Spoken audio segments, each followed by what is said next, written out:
Hello, we've headed up to the duckery today at our off-site rearing facility to show you these gorgeous little common scoters and to introduce you to this month's WildWatch.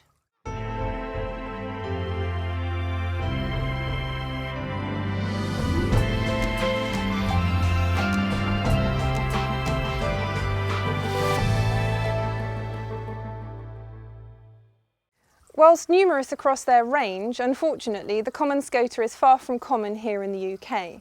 It's believed that there are now under 50 breeding pairs, and our research teams are very keen to work with other partners to work out just what's going on there.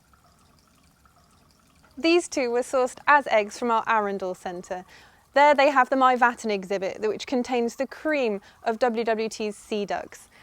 These two are going to be fantastic here at Slimbridge because we will be able to gather lots of information that could one day help their future counterparts in the wild. We're talking about early behaviours, incubation habits and techniques, early feeding habits and requirements, the volume of food and how much they require throughout the night.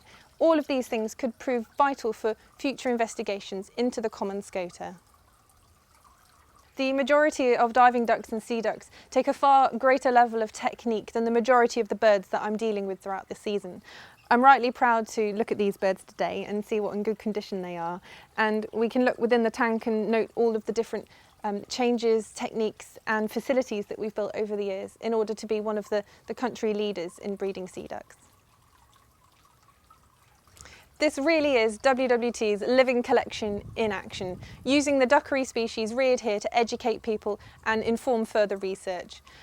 These guys will head back down to Arundel in the autumn. The WildWatch exhibit is well worth a visit. It really does contain some of the most beautiful birds that we have on exhibit here at WWT. So head on down there maybe and have a look for yourselves. Hi, I'm Scott, the new reserve warden here at Slimbridge, and I'll be working with Dave and Martin out on the reserves, keeping the site as good as it possibly can be for its wildlife.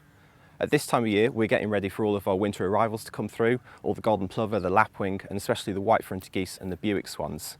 But don't wait for the winter to come and see us. Now is a fantastic time to come and see the site. We've got loads of warblers passing through, all of the hedgerows on the site, and lots of different wader species that you can see out on the pools and scrapes. So waders are my absolute favourite group when it comes to birds, and the site has got loads and loads for you to come and see at present.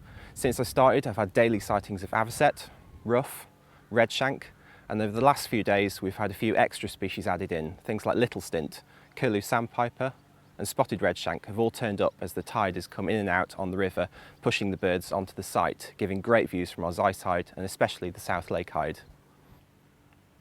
And it's here on the South Lake that you can get some of the absolute best views of some of the species here. We've got a large flock of black-tailed goblets out on site, lots and lots of lapwing for you to see, and it's got to be one of the best hides on site for you to regularly see the cranes. We've got 8 individuals out there at present. But starbird this month has definitely been the juvenile black tern. It's been blown across the channel here from where it's bred on the continent, and it's busy constantly feeding, but it does give really good views when it perches on the rails directly in front of the hide. So as summer turns to autumn here at Slimbridge, we're going to see more and more birds start to arrive on the site. We're already seeing our first few widgeon arrive on the pools, and the wader numbers are only going to increase from here on in. And you can keep up to date with all of the latest news on our sightings page on Twitter and on our website. So check it out online and come and see what you can see. So we're in quarantine and I'm going to show you the latest addition to the Toad Hall collection, crowned tree frogs. These were given to us by Vivaria Manchester Museum. They're a fantastic species. They've adapted so they've got these crowns on their heads which they use to defend their territories, their tree hollows which they live in the canopies of the South American rainforest. It's suggested that the crowns are not only used to defend off other crowned tree frogs, but they also use it to defend their homes against snakes and birds that may invade them.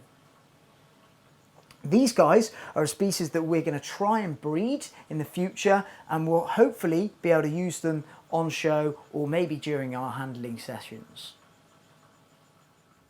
We hope you enjoyed this edition of WildWatch. As the duckery winds down from summer and we progress into autumn, it'll be an interesting season. We look forward to seeing you there.